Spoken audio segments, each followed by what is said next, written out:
Hey, pirate boy! Your worst nightmare has arrived! Give me all your stuff! Hey, pirate boy! I'm trying to think of the entire Crash quote, but contextualized for this game. But Yeah, no, the only bit I remember is like the very beginning, where again he was like, "Hey there, clever boy, your worst nightmare has arrived." Clever boy, mustache man. Oh, jeez. Was that one from the freaking live action commercials? Yeah. That was like one of the first commercials they aired for Crash Bandicoot. Yeah. He tries to escort him off. It's like, you're hurting my arm. I mean, that whole Crash guy, that guy in the Crash suit, like, image has just been so iconic, so much so that even, like, most recently, like, they've been, bringing that whole thing back as early as, like, the Insane Trilogy. Crash is back, folks. There's never been a better time to be alive on the sweet, sweet green planet of ours, Earth. I do love that freaking... I do love that for Crash's big return with Crash 4 that they did freaking get a guy to be the mascot Crash again. And what I love is that, like, the bit that I was quoting, they made, like, an entire, I think, 7-minute, like, video of the Crash suit guy, like, in front of a green screen, so you could be able to, like, plaster it over any footage that you want, and just have the Crash guy be there. Oh god, they should have done that years ago. Also, wasn't there one that somebody did? Wasn't there a skit that they did? Wasn't there a skit that they did where he pretended to actually get a? Wasn't there a skit that they did where he actually did pretend to get a Smash invitation from a mailbox? No, I don't think that would be the case. That would have been a beautiful way to put him into Smash, but unfortunately, that's no longer going to be the case. Yeah, it's unfortunately come to a point in time where, like we brought up a few parts ago, the whole thing's done. They picked out their last fighter, and again, that's going to be something we'll be saving more. We'll go more on hands with the last spotlight we're doing. As we said, it's likely going to be aired before this whole playthrough is made public. Right. But just so you all know when we did this. By the way, this is another level where a treasure can be found, and this is both hilarious and kind of bullshit at the same time, because you find the key here. Right, this is the area I was thinking of. However, that's technically not the way you're supposed to go. Oh. What you want to do is this. Yeah, this is the area I was thinking of in Syrup's Castle where you do this. That is... that's a malarkey. It's total malarkey, but you know what? It's there for a reason. How were they able to fit that giant whale into here? You know, now that I held it in my hands, it's actually not that big. Oh, okay then. I was expecting something the size of a whale lord. No. And besides, Pokemon wouldn't actually keep it consistent enough to show how big he is either way. Yeah. Like, sometimes he's literally like the size of a luxury cruise ship. Other times he's only, well... You can fit in the palm of your hand. Yeah. Oh, jeez. I know it's a completely different Pokemon. I know it's a completely different Pokemon we're talking about, but now I'm just thinking back to the whole...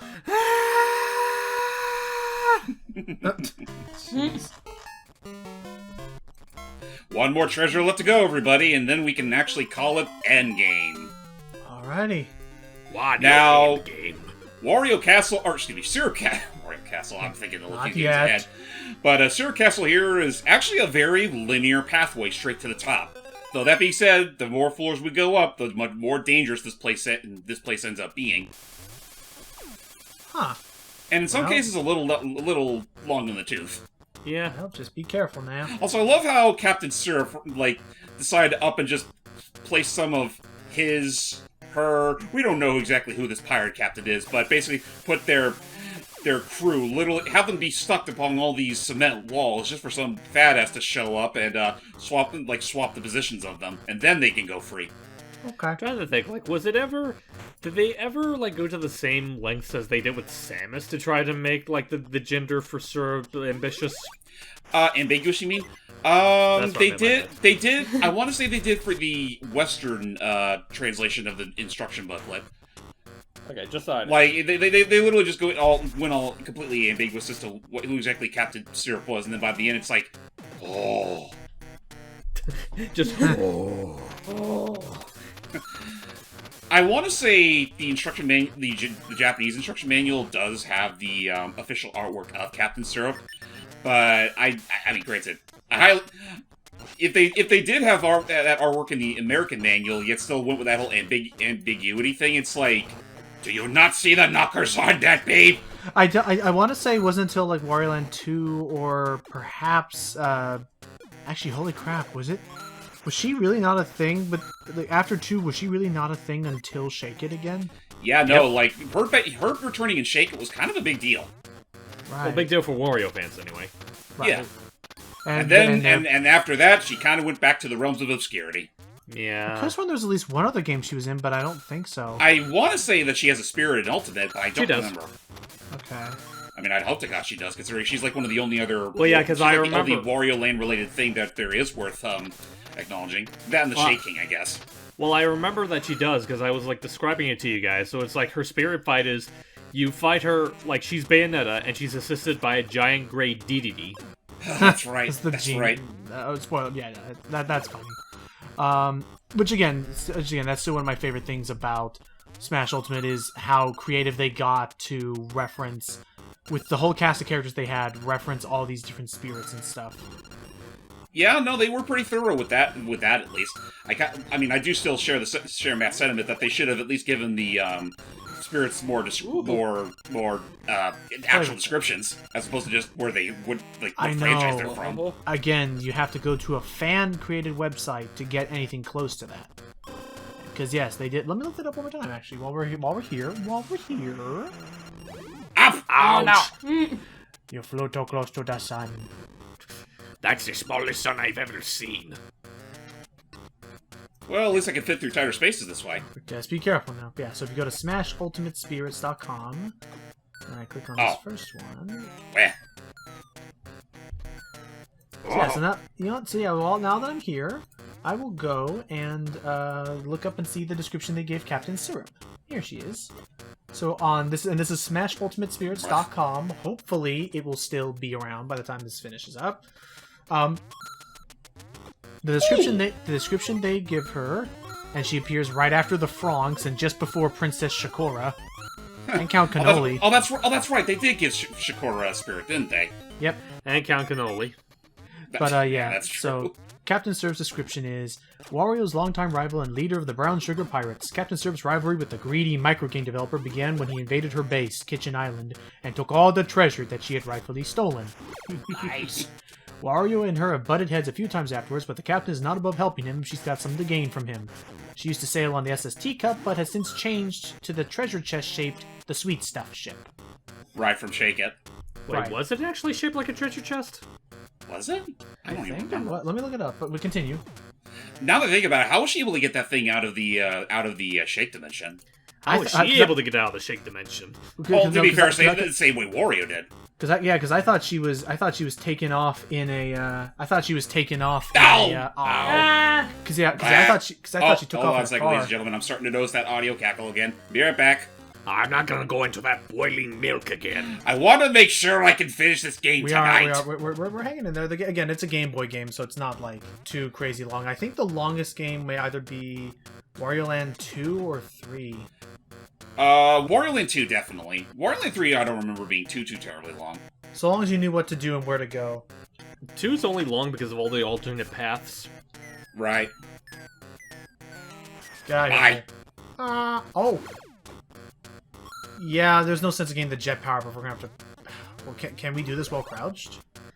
No, but I want to have it anyway because again, if I can at least hold on to that sucker, I can just speed run the rest of the way.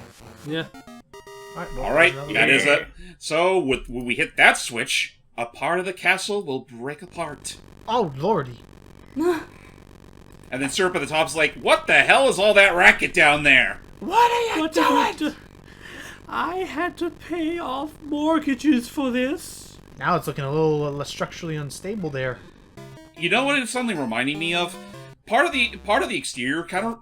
You remember, like, very early on in the original Paper Mario, where you had to flip the switch in order to destroy the Goomba King's home? Yeah, and I'll fill it down. There was like a little yeah. Now I really want this to spring and launch that castle into the water. All right, so. Course 39. Yeah, no, there really is that many fucking levels.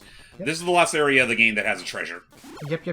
So because the last level is pretty much just a long stretch to the finish. So according to this, we're gonna want Bowl Wario. Okay. So I get to be a bully again. All right. Yeah. So according to this, go to the first screen and then the second screen. So just keep on playing as you would. By the way, I guess I know we're very incredibly getting into it, but what do you think about the notion how, with the original Wario Land and Virtual Boy Wario Land, like these are the only Wario Land games, or just Wario games in general, where they do bring back the natural power of progression that normally is found in a Mario game. I don't mind it, especially because I would argue that I think 2 and 3 had their own power-up mechanic of sorts. It just was... Oh yeah, no, it basically what they did, how they did in those games is that it was less about just getting power-ups in general, but more so letting the, nature to its course for Wario. Right, interact with Wario and... Like, whether it be light his ass on fire, get stung by a bee to puff up his cheeks... Zombie they were Wario. more contextual sensitive. Right. Also, a random thing I'm throwing out there. I know it's a Game Boy game, but another part of me wishes that this game had some form of physics in that, say if you charge into somebody, I wish that would also hit somebody behind them, and that would deal damage, like a chain reaction. That'd be nice. But, there we go, and then...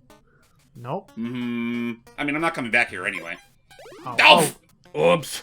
Well, let's keep going until we may need... Well, maybe they'll give us another one at a time. Bye. Wario. Alright, so on the third screen, make our way until we see 2 white bounce blocks. So not yet. We want to keep going. Oh, well, let's check out what's going on in here. Careful this area, though, because while there is a checkpoint, there's also one of those beam bird thingies. That wouldn't be out of... That totally reminded me of that one... It kind of gives me Metroid flashbacks for some reason. Yeah, I say, they give me those. and since I've been playing it recently, that reminds me totally of some of the traps you can see in La Milana. Bring back that game. I've been replaying it again for Matt because he was super into. Okay, here we go. This is where we need either Bull or something that can butt stomp. Bull Wario it is. Okay. So this is going to take me a little bit. This is a debug code, Sealy, that was in the original hardware. Also, you know what? We're not going to get a game over anytime soon, so... Not for posterity. We worked so hard. Wait, what are you... So, the debug code, which was in the original game... Nice. The debug code allows us to actually, block by block, adjust the values of our HUD down there. You can give yourself as many lives or coins as you want. You know what? Just for that, James, please give us 420 coins, if you will.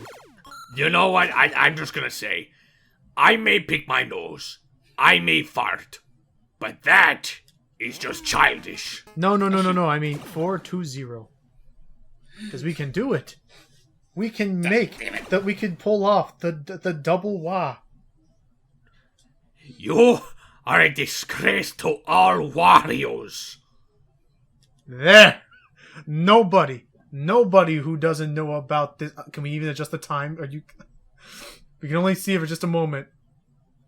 Nobody in the history of Wario who does not know about this debug code has ever pulled this off.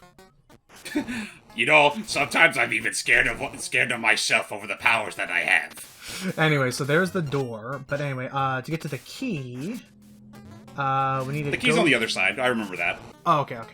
Or it's in this room. I know that for certain. Or it's close enough. We're definitely not going to miss it.